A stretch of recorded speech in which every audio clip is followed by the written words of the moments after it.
Is something funny? Stay down, freak!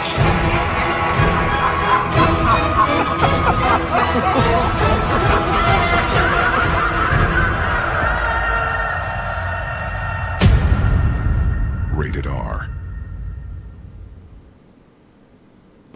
You are listening to Moviesucktastic.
Dude, whoa, dude, no!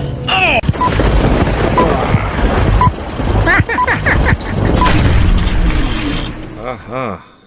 Sorry. It's okay. Welcome, everybody, to Moviesucktastic, Oscar episode 4, as we count down the Oscar nominees for the Academy Awards 2020. 2020. This is, episode 318. This is Oscar film number 4 that we're reviewing. Recap, we've reviewed Once Upon a Time in Hollywood. We've reviewed Ford vs. Ferrari, Parasite, and now Joker, which is this episode. Now, I saw this film probably a couple of months ago at this point. And okay. Go ahead. I was say, you saw this film a couple months ago when everybody else I know saw it, and for the past 2 months, you and everybody else has been yelling at me to watch it. Well, I mean, I finally got around to it. You should have watched it a couple of months ago. Mm-hmm. Sorry. I know. You are right. But now this is directed by Todd Phillips, who is the same guy that directed the Hangover films. Right. Now, the reason why I didn't have an issue with Todd Phillips doing it, and you know what? It's a DC film. It uses the old Warner Brothers logo from the 80s, which I like, because the film takes place in 1983. So when the film opens up, you see that really cool, like, Dirty Harry. Like, the first thing I think of when I see that logo is always Dirty Harry, because Dirty Harry used that old school Warner Brothers logo. Joey. Yeah. Joey. What? I still have an echo. Oh. Sorry. There you go. It's better. I fixed it. Thank you. All 3 episodes. I'm letting everyone know I fixed it. Thank you. You're welcome. So, it's directed by Todd Phillips, and if you watch those Hangover films, yeah, they're comedies, but they're very well directed. You know, there's a lot of shit talk going on about the Joker. This is one of those love it or hate it films. Yes, although I don't understand the hate it side. I don't either.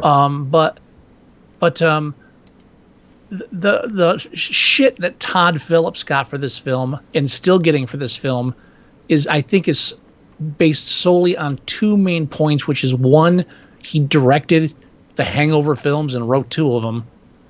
Right. And and the fact that he came out and said that thing about, oh, well, I'm making films now because you can't do comedy anymore. That was 50% to sell the fucking film, and 50% true to an extent. It is, when you consider that he's in the screenwriting field or in directing field, and James Gunn got shit canned from Guardians of the Galaxy because of a Twitter joke 10 years ago that somebody dug up and complained about, and that was enough to get fired. So he might have been a little valid in his annoyance at that. Sure. No, But I agree. Yeah. I just feel like those two things is what most of the pushback is on. And I've heard like, oh, he's trying to be a Scorsese film. Says, you know what? Scorsese's not the only person to film something in a shitty New York looking place. Yeah. Relax. Yeah. There's a lot of comparisons to Taxi Driver in this movie. Oh, I mean, Taxi Driver and what? Bad Lieutenant? No, not Bad Lieutenant. no, another Scorsese film. Oh, is it? Oh shit! Mean Streets. King of Comedy. Oh fuck yes! How did I not even fucking? There are some strong parallels. Yeah, and the fact that De King of Niro Comedy. is in both of them. Yeah. You know what I love about the comparison to Taxi Driver is that I feel like a lot of the response to this film is just like Scorsese's response to Taxi Driver. And what I mean is a lot of people are coming out saying, oh, you can't, you know, this film glorifies violence and we're going to have incel white nationalists, rioting now because of this film and because, this is giving people excuse to do crimes. It's like, you're not understanding the film. And yeah, people are actually embracing the Joker character in this film, but it's the same reason Scorsese, when he released Taxi Driver, when he was there for opening night and paid attention to the audiences, he couldn't understand why the audiences were cheering for Travis Bickle. Yeah. Like He was like, this is the bad guy. I spent 2 hours explaining this is the bad guy to you. Why is everybody cheering during a gun? It's like, this is not the hero. And even the tagline of that film, there's one in every city. People are like, yeah, there's one in every city. He's like, that's not what I fucking meant. and that's the same response Joker's getting because people just can't wrap their heads around the idea that you can be empathetic or even sympathetic to a negative character, a bad guy. Right. Now, I mean, law-abiding citizen, on the other hand, ... Now, we're not getting into that. Now, but why would you do that? We're talking about a good movie here. Let's just keep it on the the road. We're talking about rooting for the bad guy, and it's like law-abiding citizen breaks that rule, and then they fuck you at the end. Anyway, so Todd Phillips actually, as far as Oscar nominations goes, Joker has quite a few. 11. Yeah, it leads actually all films. It has the most nominations. And that's pissing off a lot of people. I'm so happy that it is. I mean, I'm so I'm so happy that it is. Yes, it's up for. I'll rattle it down if you want. Yeah. Well, unless we want to talk about it in a few minutes and talk about what it could potentially win or not win. I'll wait. All right. Yeah, let's just wait a few minutes. Let's go on with the plot. Now, it's an origin story.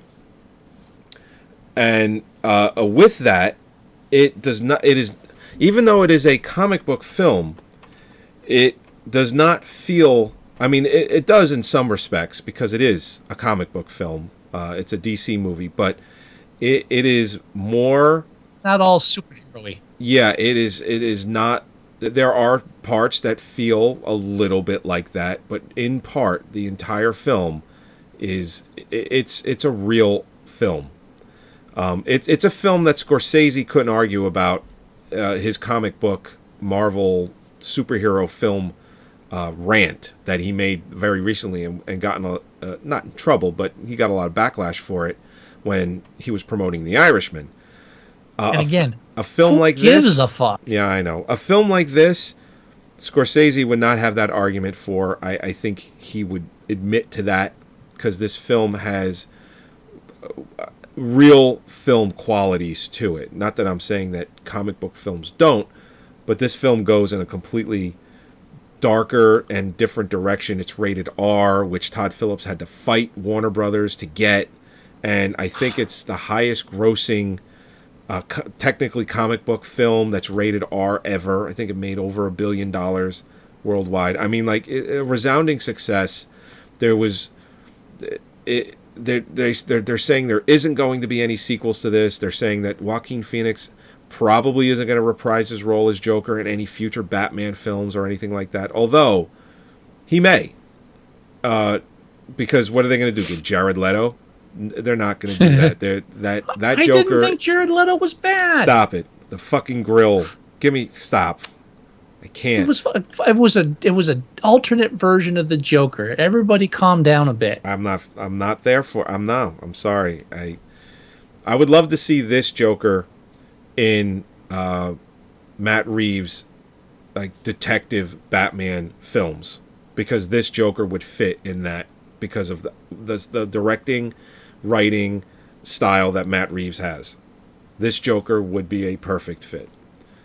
So I would not doubt in a couple of films, maybe the next Batman film after the one that Reeves is doing now, this Joker appears.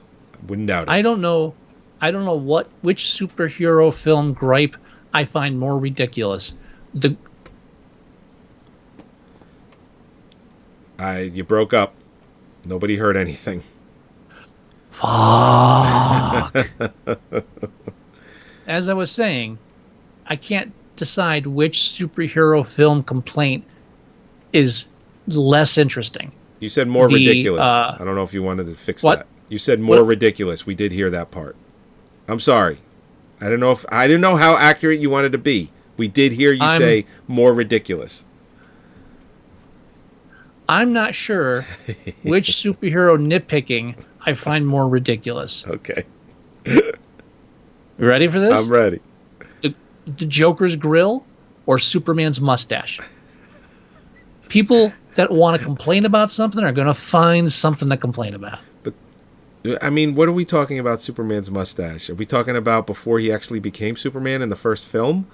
Or that they CGI'd it out? Batman versus Superman, where it was CGI'd out. Everybody's acting like, oh, it's so obvious. Like, well, that was Justice League, but yes, I know what you're talking about.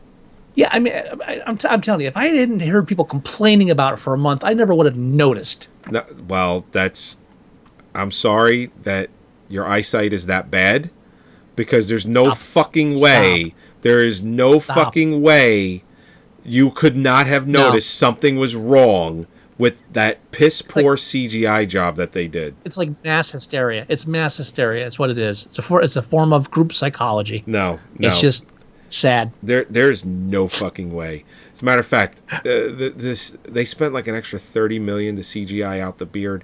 It looked so fucking bad. I mean, it looked unnatural. It looked rushed. It didn't look right. So, had no one said anything to me at all, I would have noticed it anyway. Yes. Now I liked Justice League. I liked it quite a bit, but it is a valid complaint. And apparently there is a Zack Snyder director's cut out there that's like 2 hours and 40 minutes that doesn't have any of that CGI shit, because it was his cut before Whedon came in and did a ton of reshoots. It's like a work print, yeah. So, and Schneider, he tweeted out a picture of the film reels saying, yeah, it exists. Like, I'm paraphrasing, but he pretty much said, yeah, the director's cut exists. It's right here. So, they're calling for this director's cut because apparently it's supposed to be vastly different from the Whedon cut. The Whedon cut is more lighthearted and comical, whereas Zack Snyder's style is dark and brooding. So, I'm interested to see this 2 hour and 42 minute cut. Apparently that exists. I would love to see it. Definitely. So, but anyway, the Joker film, what you do, what you delve down into is a mentally ill person who realizes at some point that they are mentally ill, and you see that mental destruction. No. What? I think I really think you're simplifying it there. I got to correct you on this. I'm sorry. All right, let's see what you got. It's not, and the problem with that is that feeds into the arguments. One of the many arguments against this film. One of them specifically is people saying, "Oh, it's demonizing mental illness," and it's not. And what your description that's not what I'm saying. Would actually. Well, no, all right. But what I'm saying is he doesn't discover he's mentally ill. He knows he has a mental illness. What he discovers is a new world view that helps him get out of like a self-medication kind of thing. He finds a new way to live, a new philosophy. It's not just a mental illness. No. I mean, and it's not exactly everywhere I was going with what I was saying. What I was saying is from beginning to I know, end. but the way you were, I'm saying the way you were saying it, it came off one way. I just wanted to delve a bit deeper on that. Just because this film is so layered, it has so many people sniping at different aspects of it. I just wanted to make sure that was clear. I apologize. No, that's quite all right. But from beginning to end, you see basically the destruction of his mental illness getting worse and worse and worse until he gets to what you're saying, where he comes to terms with it and he's basically comfortable with it, and he knows what he's going to do with it, and how he's going to act, and what he's going to do going forward. But it's not just the mental illness. It's a bunch of factors. Like if it was just the mental illness by itself, go out the same way, or it would be demonizing mental illness. It's the mental illness on top of an abusive childhood, and then being raised by a mentally ill woman, and on top of that, suffering from like depression. And I mean, that's part of the mental illness, but that kind of stuff leading into just the fact that this guy had the worst fucking luck. Oh yeah, Everything went wrong for this guy, and partly because of his mental illness not being accepted by people, and that's a stigma that people have to live with, and I think it's portrayed positively, showing how it's a bad thing the way people treat mentally ill people, but it's also like the universe was pushing this poor fuck. It's like the story of Job. It's just like everything that could go wrong did go wrong. Yeah, and I mean, there's a scene in the opening of the film where he's talking to a psychologist that's provided to him by the city, which they're drying up the funds for that and his medication. And he essentially asks her, well, what now? How am I going to get my medication? How are we going to continue these visits? And she basically tells him that they're not.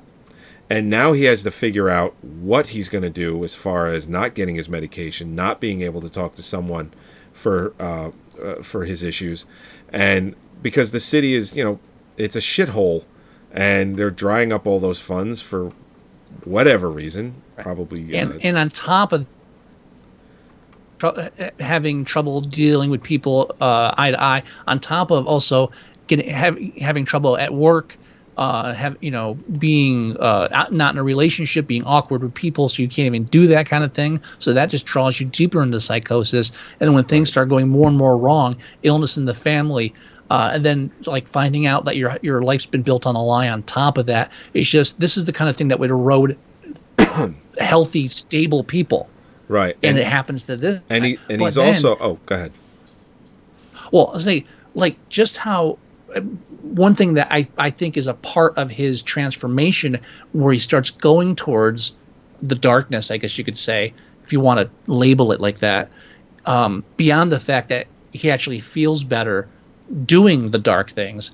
But on top of that, there's this thing where if you watch, every time he tries to do something good and right in the first half of the film, it just always fucking is. It's either through his mental illness or other problems, or it's kiboshed just by fucking fate. But once he starts embracing the darkness, things start falling in place for him. Completely. Like all of a sudden he's getting asked to go. He's the call from the talk show, and then there's like all of a sudden there's that one sequence where he's running right near the end, and just like things fall into place, like doors open, doors close, crowds move. It's like the city is helping him. Prince of Gotham. It really has that. Yeah, it's like Gotham is embracing the madness itself. Yeah, and what's interesting too, he's also a failed comedian, and he initially. Oh, I think he headlined on a talk show, or no, he didn't headline. He was a second guest, but he was on a talk show. I think he succeeded as a comedian. They show him failing as a comedian, building up through the movie, and he has a notebook.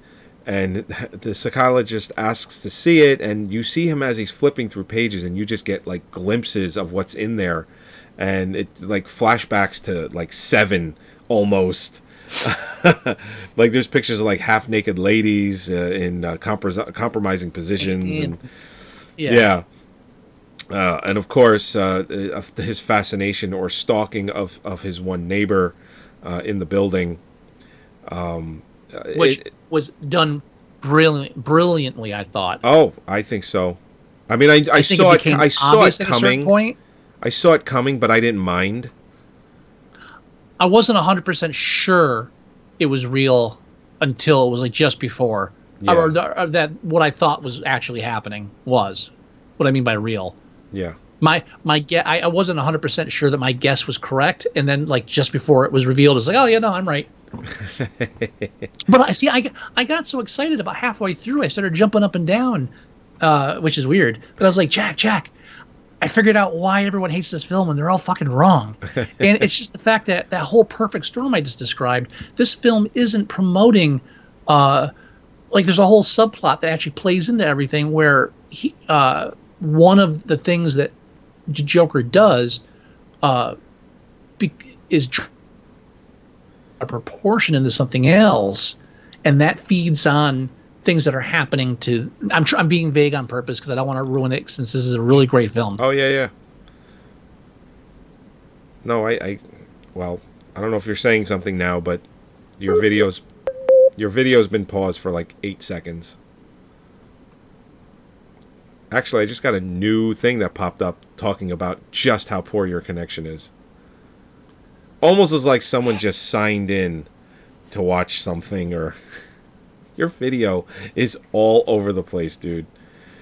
You're going from widescreen to full screen to even bigger full screen, and a sign that comes up that just keeps saying poor connection. I'm sorry.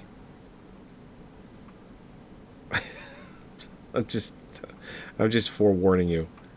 So I don't know what you just said. If you want to say it again.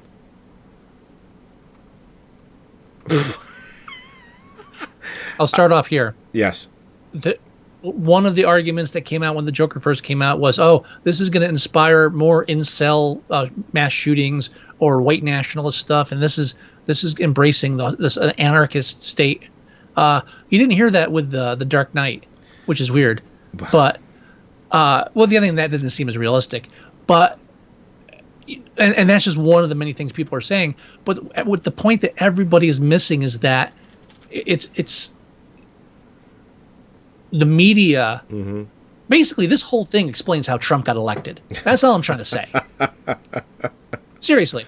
I just take a lunatic. The media portrays him a certain way. All of a sudden, people start worshiping him, and then it's okay. Let's bomb Iraq. You know, and it's how he's going to get reelected. Is that what you're saying?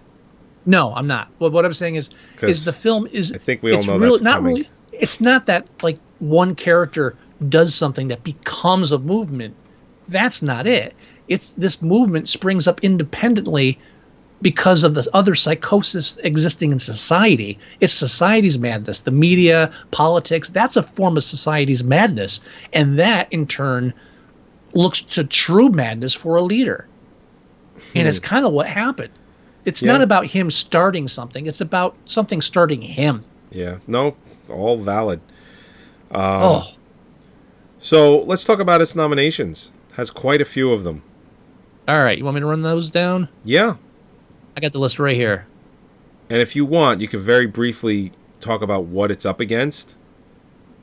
I don't. If you have it in front of you. There's 11 nominees. Okay. Let's just. Okay. It's Best Picture, right? Yes. Best Director, obviously. Obviously. I'm just going to say right now, this is, like I said last episode, right now my choice for Best Picture is tied between this and Parasite. Okay. All right. I agree. Okay. From everything I've seen so far, I agree with that. Now, Best Director, it's also up for, and that's up against Parasite, 1917, Irishman, and Once Upon a Time in Hollywood. I think its only competition is potentially Parasite for Best Director. I haven't seen 1917 or The Irishman yet, so I want to wait until I see those to make my call on that. I agree. I hear 1917 is supposed to be amazing. I'm sure. Well, I mean, it's a war film. I like those. I know you don't, but Nope. you know, I liked Dunkirk. I didn't see what all the hype was about, but okay. Next, best actor, Joaquin Phoenix. he's a lock. There's nobody. Who's he up against? Because it doesn't matter. He's up against Antonio Banderas in Pain and Glory, which I haven't seen yet. Adam Driver in Marriage Story, which is not going to happen. I haven't seen it. And Once Upon a Time in Hollywood, not going to happen. And Jonathan Pryce in The Two Popes. Haven't seen it. No idea. No, there's no way. There's nobody. There's nobody he's up against that is taking this Oscar away from him. I hope he gets it because that'll piss people off even more. I love it. Just as much as Casey Affleck, maybe more. More, because that was just moral outrage. This is artistic. People are even crazier about that. Okay, next. Now it's also up for Best Adapted Screenplay. Okay. And that's up against Irishman, Jojo Rabbit, Little Women, and The Two Popes. I haven't seen Jojo Rabbit, but something tells me that wins it this year. I love The Joker, but I think right now my choice is Jojo Rabbit. Okay. Cinematography? Cinematography, we're that's next. We're looking at 1917, The Irishman, The Lighthouse, and Once Upon a Time in Hollywood. Ooh. Now, you've seen The Lighthouse. I have not seen The Lighthouse yet. Oh, that's right. You were going to watch it, and I was like, no, it's not the best picture. I have to watch. Yeah, I know. I almost watched. I mean, I'm going to watch it anyway, but it's the only Oscar this film is nominated for, and at the moment, I think it's the most deserving. Oh, The Lighthouse? Yeah, I see that winning, or it should win. Or it should. Okay. I haven't seen 1917 or Irishman yet, but so far, I'm betting Joker and 1917 are the only other two films that would even give The Lighthouse competition for that, and I haven't seen The Lighthouse yet. Possibly. All right. Okay. Next. Best achievement in costume design. Is there a period? The next one? Is there a period film on that list? Little Women. Yeah, that's the one. Yeah, that's going to win. I've already called that as well. Yeah. Let me just make sure I'm right about that because I'm doing that from memory. Costume design.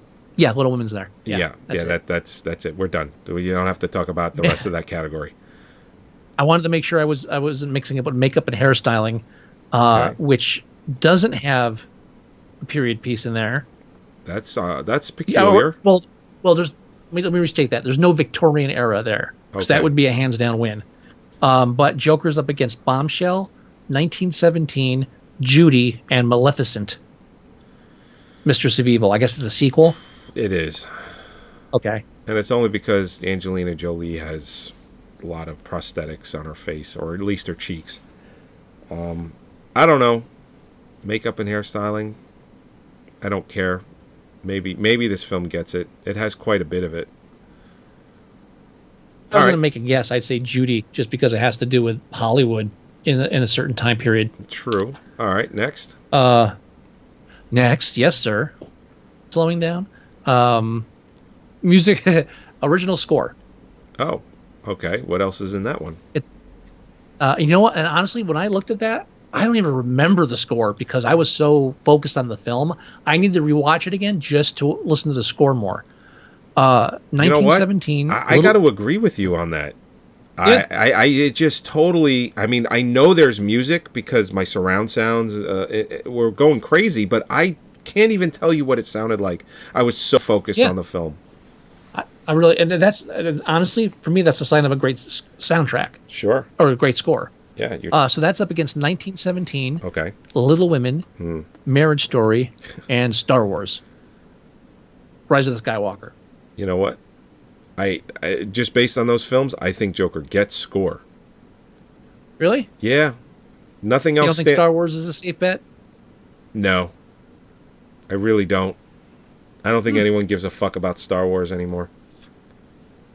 I know. I never from did. an award standpoint. Well, that's a lie. From an award standpoint, I don't think anyone fucking cares.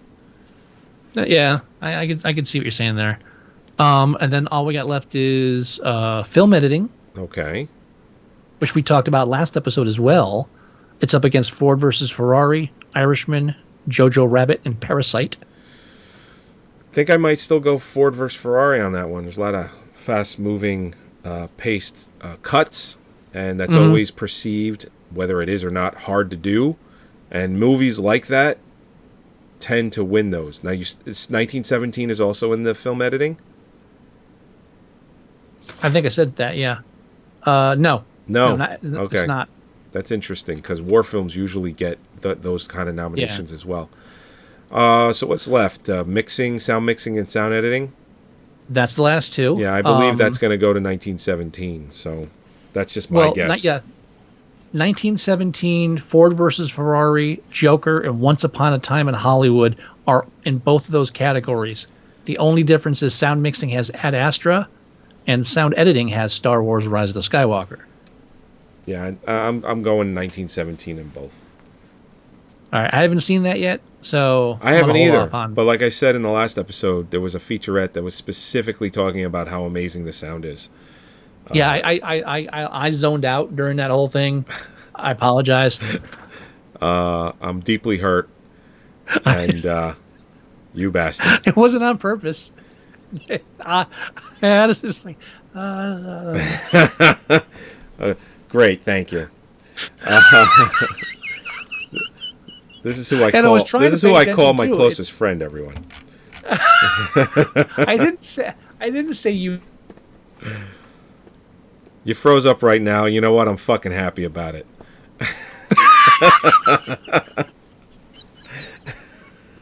Can you hear me now? I can hear you now. I was saying I wasn't saying it was your fault. I was saying it was my fault. Okay. Bad on me, not bad on you. All right. So, without going any further into the film and giving anything away. Just Gyllenhaal's performance reminded me of The Machinist because he lost all that weight. Not Gyllenhaal. You mean Joaquin Phoenix? The other one. The other. And you're thinking of Christian Bale in The Machinist. Stuff. Yeah, sorry. Yeah, Christian Bale's Machinist, but like the weight he lost for this role, and just his performance is fucking balls to the wall. Oh yeah, no. I mean, he's always been considered a method actor. He's always done it that way, and he just he went all in with this. He did another film that I haven't seen yet that I've been wanting to, and that one was called You Were Never Really Here. I think that's the one where the little girl gets kidnapped and he goes to go get her. Every time I look at that, I was like, oh, how come I haven't watched that yet? Yes. Man. But all the performances in this film are great. His is spectacular. Robert De Niro, I don't know why anybody's been mentioning Robert De Niro. He pretty much walks through the film. He might as well join Brad Pitt. And, dude, I got to tell you, we may have seen all this before. But we were halfway through this film, or we were near the end of the film. I turned to Jack, my British nanny, and I said, 30 years ago, Tim Burton wrote his first draft of the screenplay for Batman that had the Joker as a kid with clown makeup with a machine gun in an ice cream truck drive by and kill Batman's parents. Now we have this. Yeah. It's fucking amazing what happens in 30 years. Absolutely. Insane. Think if Burton was able to get that done 30 years ago. Well, it's called Batman 2. Well, what was that? Batman Returns? Batman Returns, yeah.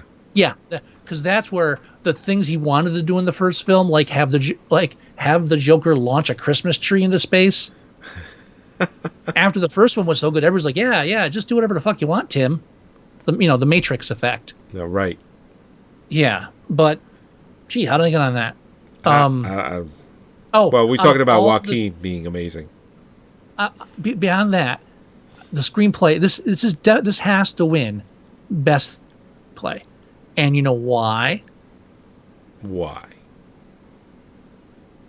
You broke reading up. Comic books. Oh yeah, motherfucker. Am I here? You were there. I've been reading comic books for decades. I've been watching superhero films since before they were good, And I got to tell you, this is the first Batman film I've ever seen, and probably the first Batman anything I've ever seen that makes sense as to why a billionaire had his family in a fucking alley at night. Yeah. No, you're fucking This is the absolutely first right. time- You're absolutely right. This is the first time where it's like, oh, it's not a cliche setup for a mugging. It's just like, and that's all I'm going to say. But I was like cheering inside. I was like, this fucking makes sense. Finally. Finally. And I had ideas of how they were going to tie the Batman and Joker together when they started mentioning the father. And I was wrong. And I love how they do it in the film. It is not cheesy. It's also, again, it's almost like the universe or Gotham just like saying, you know what, you're gonna be my new plaything. And just I love it. Everything about this film is fucking awesome. Yeah, I mean the ending, not to give anything away, we're not, but the ending is good too. It just delves into and it can set itself up to be in the DC universe, or it can be a standalone film. It could stay there, and that's where it'll be. Supposedly, and I don't know why, supposedly the fact that the DC logo showed at the end of the film somehow signals that it's a closed movie and it's not part of the other film universes.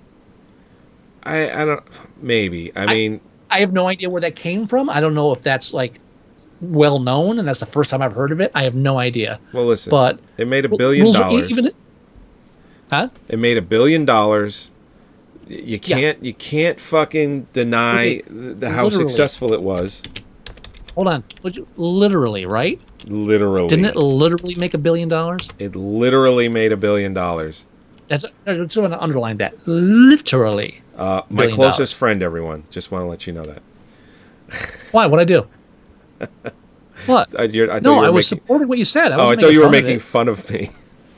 No, geez, Christ! Now you think I'm saying it's like usually that's like a turn of phrase, like $1 billion. Oh, right. Like, I'm like, no, Joey's not exaggerating. It made $1 billion fucking dollars. Yeah, rated R2. It made almost $100 million. It made $96 million in its opening weekend for an R-rated film, which isn't the largest. Because all you fuckers went to see it. Well, hey, I mean, it's not the largest R-rated film opening ever, but the fact that it did that, and the fact that it made $1 billion, that's pretty impressive. So, you know what? Warner Brothers may say that it is a closed book. It is done, but I would not be surprised if Joaquin Phoenix reprises his role as the Joker in a future Batman film down the road. I really do. Maybe not the first one, the one that Matt Reeves is doing, called The Batman, but that film alone is going to be successful, and there's going to at least be 2 or 3 films in that. Joaquin Phoenix, I'm saying it now, steps in as the Joker in one of those movies. He does. I think it's up in the air, but I know one thing. If this was a Marvel movie and Disney was at the helm, they'd already have like 4 sequels planned out. After that opening weekend. That's true. And oversaturation is never good, not for anything. No, exactly. Have you seen their next phases for Marvel? I am not interested in just about anything. It's other Morbius. Who the fuck cares about Morbius? I fucking Jesus Christ! Really? I saw that trailer from the people that brought you Spider-Man: Far From Home and Homecoming. It's like I don't care. I don't care. And they're saying that it is absolutely in the same universe. It's like very much like the Venom film, where it's like that was done by Sony and all that. Like there's a spot, or a shot where he's running, and in the background it shows a movie or a poster that has Spider-Man's picture on it that says "Murderer," which ties into Carnage, right? Not Carnage. It ties in. No? That's Venom, I believe. It ties into the previous Spider-Man film. Oh, they are supposed to be making a Carnage film with Woody Harrelson. Which, Carnage is Venom? No. No, because I said Carnage. You said no, it's Venom. No, I was saying that was in the film Venom. The Carnage Wasn't Carnage revealed in the film Venom? Was it? I don't remember. I thought it was. Thought it was the after credit scene. You know what? They pulled the same shit again, just like mock shock and surprise, like when Deadpool, for example, says, "Oh, I get a lot of money." So who the fuck do you think is watching the PG ones, asshole? Seriously? Come on. It's like, yeah, the Joker. Oh, yeah, first biggest R-rated horror film. You know, it wouldn't be the biggest R-rated horror film release if you started making more R-rated fucking superhero films. It ain't that hard. You're not alienating that much of an audience. Yeah, yeah. Your demographic is what, the 35 to 50 or 35 to 50 age bracket for R-rated superhero films anyway, or I should just say superhero films. We're the ones that fucking built this empire, motherfucker. The 90s was the biggest circulation of comedy. It actually imploded because they were releasing so many because of the demand from us. Yeah, true. Motherfucker. Gen X. Gen X, bitch. That's right. That's why you have Avengers Endgame. Fucking welcome. All right, so let's look at its IMDb rating. We are currently 11. We are currently an 8.6. Another one. Parasite was also 8.6. On an insane 626,000 votes. That is a high vote turnout for a film that's only 3 months old. Yeah, now, and this one, top-rated films, this one is lower than Parasite, which was in the 20s. This one's at 32, which I blame mainly for the negative backlash the film's been getting from certain groups. Yeah, and they're like what I like to call wrong. Really, this film is fucking amazing. Yes. And for all the people that don't like the film for all those different reasons, didn't hear anything of that. For all the people that don't like the film for all the different reasons, go. The last line of the film is the answer to them. You nailed that one. That is right. I know. That one, yes. I am there. And you don't think they knew that when they put it in there? Of course they did. Yeah, I'm telling you, this movie is fucking smart. Everything about this film is smart. And it's just fucking great. So where are we going? We going to 10 on this, right? Yeah. Yeah. Yeah, I'm going 10. And I'm sure that's going to piss somebody off, and good. Fuck y'all. This movie. So without seeing the other films, I'm in total agreement with you. Parasite or Joker, if either one of them won, I would be ecstatic. And I'm wondering if they do go Joker, because this comic book film is realistically and probably the only real shot a comic book film is ever going to have at a Best Picture win. If they stick to the formula of the traditional DC and Marvel formula for comic book films, those may get nominated, but realistically they'll never win. A film like this definitely has a real shot at winning. Hey, I thought Watchmen had a good shot. That was the last time a comic book film had a shot as good as this. Well, I mean, it wasn't and nominated for Best Picture, but it was snubbed, if you ask me. I thought it was. No, it wasn't. Watchmen wasn't? I can look it up, but I'm pretty sure it wasn't nominated for Best Picture. No. That's after they went to 10, though, right? Or no, that's before they went to 10. Before they did what? Went to 10 nominees. Oh, no, it was that year. Watchmen came out in 2009. No, not the TV show. I know it's the most recent thing. Jesus Christ. Watchmen came out March of 2009. It was totally snubbed. It didn't get any Oscar nominations at all. I mean, it did get some outside of there, like Saturn Award. It won for Best Fantasy Film. The BMI Film Music Award. It won for Best Score. I apologize. Apparently, my memory of the past is becoming a fantasy. Well, and you know what? And when you say this film is the closest shot to a comic book film getting an Oscar, Best Picture Oscar. Yeah. Whatever you said. Whatever you said. What about Black Panther? What? Since you got cut off, but I got the tail end of that. I don't think Black Panther had a shot at all. It was nominated. That's what I was going to say. But yeah, that's what I was saying when you couldn't hear me was there's going to be people that they're going to say, "Hey, best closest shot a comic book film has to getting a Best Picture Oscar. What about Black Panther?" And my response is, "What about Black Panther?" Yeah, what about it? Yeah, I don't. Avatar had a better shot of winning Best Picture than fucking Black Panther. Definitely, yeah. Again, liked the movie. Yeah, I didn't. Not an Oscar. I liked it. Sorry, but should never have been nominated. Stop it now. All right, let's end this shit. I'm tired. Yeah, we got to run. We got to run. More movies to watch. Yep. All right, let's do it. All right, everybody. Yep. Episode 318 of Moviesucktastic. Go to our website at Moviesucktastic.com. Download or listen to the show there. Tune in live every Thursday at 8 o'clock. Go to iTunes. You can download or listen to the show there as well. If you want to leave us email, the address is themovieguys@Moviesucktastic.com. If you want to leave us voicemail, the number is 908-514-4470. You can also go to our Facebook page at facebook.com/Moviesucktastic. And you can download the 100% free Android app for your Android devices. Everything I said is in it. It's 100% free. You should absolutely get it. Do you have any words of wisdom, Mr. Wilson? Is it just me, or is it getting crazier out there? Nice. All right, everybody.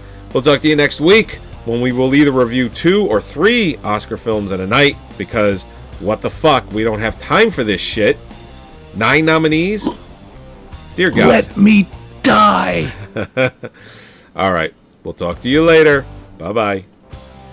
Bye.